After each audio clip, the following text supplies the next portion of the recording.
Hi guys, this is a nice question. Let us do it in a simple way. 120% of $35.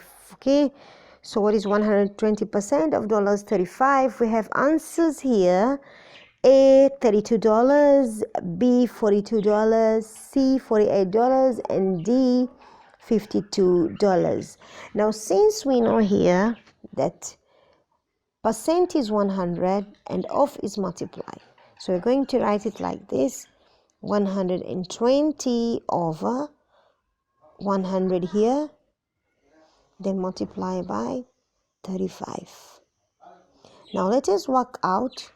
We say we cancel the zeros, and we say 10 by 5 is 2, and here by 5 is 7. Okay, then 2 by 1 is 1, and 2 here is 6.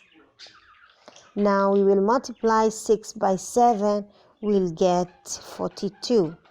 So this is $42 is our answer. This B is the correct answer. If you like this video, please like it and subscribe to my channel for more videos. Thank you for watching, and bye bye.